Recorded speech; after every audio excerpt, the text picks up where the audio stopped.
The Missing Right-Wing Firms, a Beckerian Puzzle. I teach the economics of discrimination every chance I get. Why?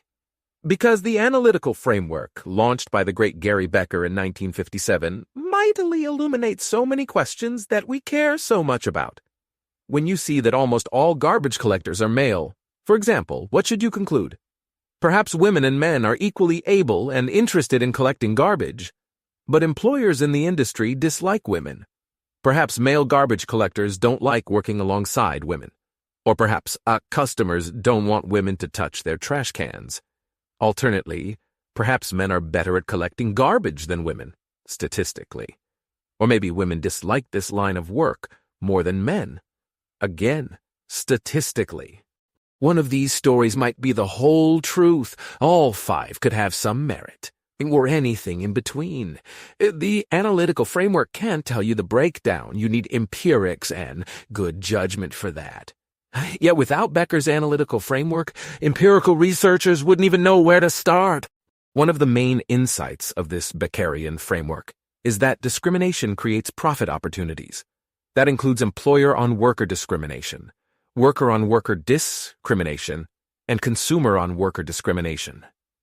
If most employers dislike workers in Group X, depressing their wages below their productivity, employers who feel differently can profit by hiring them. If most workers dislike workers in Group X, similarly, employers can profit by giving the disliked workers a firm of their own. If most consumers dislike workers in Group X, employers can profit by keeping disfavored workers out of the public eye. This doesn't mean that market forces transform bigots into models of tolerance, though perhaps they do that too. What the Beckerian framework implies, rather, is that market forces help neutralize bigotry's effects. With the right incentives and strategies, intolerance can be both prevalent and impotent. Most research on the economics of discrimination focuses on race and gender, but Becker's framework works equally well for political bigotry, which raises a series of awkward questions for anyone troubled by the rise of corporate-sponsored social justice in general and cancel culture in particular. In the current office climate, even many lifelong left-wingers fear the career consequences of publicizing their doubts about evolving left-wing orthodoxy. They're afraid to share their views with coworkers and afraid to express themselves on social media because their coworkers might find out. Moderates and right-wingers feel an even stronger need to keep their political views to themselves. Cutting-edge leftists, in contrast, now feel empowered. When they speak out on the job, employers seem attentive and responsive. This is not what the economics of discrimination would make you expect. After all, the labor market is full of right-wing workers. If left-wing employers don't want to hire them, you would expect both pragmatic and right-wing employers to pick up the slack.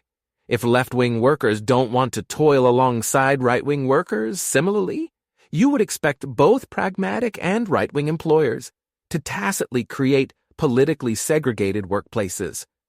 If left-wing consumers don't want to buy products from right-wing firms, finally, you would expect both pragmatic and right-wing employers to keep politically disfavored workers out of the public eye. In the real world, however, it seems very hard to find businesses that warmly cater to moderate and right-wing workers. Sure, you can work for a right-wing think tank, a conservative church, Fox News, or Republican-allied lobbyists, and I just visited a decidedly right-wing gift shop in Smokehole, West Virginia. It really stood out. Yet all such establishments sum to a tiny sliver of GDP. I understand, of course, why few businesses warmly cater to libertarians, or theocrats, or monarchists. There aren't enough monarchist barbers to economically justify a monarchist barber shop. Where, though, are the firms where Republicans don't look over their shoulders before they say they're pro-life? Where are the firms where moderates don't look over their shoulders before they declare that affirmative action has already gone far enough? Where are the firms where males don't look over their shoulders before they express solidarity with the latest target of #MeToo? Billions of 360-degree glances look like a massive profit opportunity. Why then are so few businesses trying to capitalize on said opportunity. Let's name and ponder the leading explanations. Explanation number 1. My summary of the political climate of American business could be flatly wrong. Tentative evaluation. I doubt it, but I freely admit that my data is poor. Explanation number 2. Perhaps I'm missing geographic variance. Maybe leftists bully the right in firms in the Northeast Corridor in California, while rightists bully the left in firms in the South and Texas. Tentative evaluation. There's probably some truth here. There must be plenty of firms in the South and Texas with minimal left-wing propaganda. Still, are there really many where the Human Resources Division hails meritocracy and condemns hypersensitivity? Explanation number 3. Perhaps I'm missing occupational and/or industry-based variants. Leftists rule academia and dominate law and tech, but the right rules a bunch of other prominent occupations and industries. Tentative evaluation. I struggle to convincingly name more than a handful of such occupations and industries. In the past, you might say doctors, yet these days younger doctors seem like typical left-wing elites. Engineers similarly seem more politically apathetic than right-wing. Explanation number 4. Few moderates or right-wingers care enough to create a major profit opportunity. While they don't relish looking over their shoulders, they prefer their current job to an alternative where they can shoot their mouths off but earn $1,000 less per year. In this story, the left proverbially just wants it more.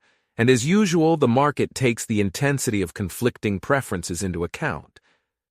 Tentative evaluation. Very plausible, especially considering how strong the age-ideology correlation has become.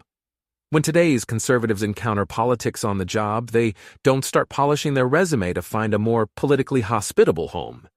They tell themselves, I'm too old for this E% and get back to work. Note, a slight variant is that left-wing consumers are more willing to boycott firms they dislike than right-wing consumers. The media's liberal bias could easily amplify this. The left is more likely to hear about corporate policies they find objectionable than the right. Though this in turn raises the question, why does a highly competitive media market lead to such pronounced left-wing bias? Explanation number 5. Discrimination law covertly stymies the creation of right-wing firms. Most obviously, any firm that openly and aggressively opposed "Had Me Too" and "Had It Be LM" would soon be sued into oblivion. Tentative evaluation, even more plausible. Imagine what would happen if a firm's top brass loudly declared that discrimination simply isn't a problem here, and routinely fired complainers for contradicting the party line. Picture a firm blanketed in propaganda telling workers to be colorblind, laugh it off, and no one likes a tattletale.